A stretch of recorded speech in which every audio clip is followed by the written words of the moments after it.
Film ഗാരേജിലേക്ക് ഒരുക്കും സ്വാഗതം. രജനികാന്തിനെ നായകനാക്കി ലോകേഷ് കനകരാജ് സംവിധാനം ചെയ്ത കൂലി ആ സിനിമയുടെ ആദ്യ 3 ദിവസങ്ങൾ പ്രധാനപ്പെട്ട ദിവസങ്ങൾ പിന്നിട്ട ഞായറാഴ്ച ദിവസമായ ഇന്നത്തെ 4ാം ദിവസത്തിലേക്ക് എത്തിയിരിക്കുന്നു.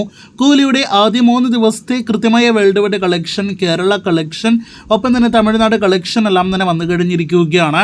അത് പ്രകാരം പ്രതീക്ഷിച്ച പോലെ സിനിമ 300 കോടിയിലധികം വേൾഡ് വൈഡ് ഗ്രോസ് പിന്നിട്ടിരിക്കുന്നു. 320 കോടി രൂപയാണ് സിനിമയുടെ ആദ്യ 3 ദിവസത്തെ വേൾഡ് വൈഡ് ഗ്രോസ്. ഇതോടെ ആദ്യ ദിവസം 151 കോടി വേൾഡ് വൈഡ് കളക്ഷൻ നേടിയെടുത്ത് തുടങ്ങിയ സിനിമ 2 ദിവസങ്ങൾ കൊണ്ട് 245 കോടിയും 3 ദിവസങ്ങൾ കൊണ്ട് 320 കോടി കളക്ഷനിലേക്കും എത്തി നിൽക്കുകയാണ്.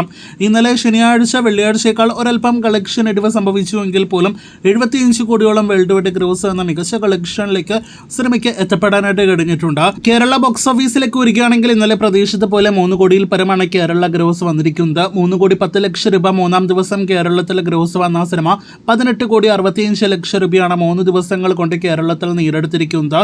3ാം ദിവസം 2ാം ദിവസത്തെ അപേക്ഷിച്ച് കളക്ഷൻ ഇടിവ് കാര്യമായ രീതിയിൽ സംഭവിച്ചിട്ടുണ്ട്. ഇന്നത്തെ 4ാം ദിവസത്തെ നായർ കളക്ഷൻ എല്ലാം തന്നെ സിനിമയ്ക്ക് വളരെ നിർണായകമാണ്. ഇനി തമിഴ്നാട്ടിലേക്ക് വരികയാണെങ്കിൽ 76 കോടി രൂപയ്ക്ക് മുകളിലാണ് സിനിമയുടെ ആദ്യ 3 ദിവസത്തെ തമിഴ്നാട് ഗ്രോസ് കളക്ഷൻ.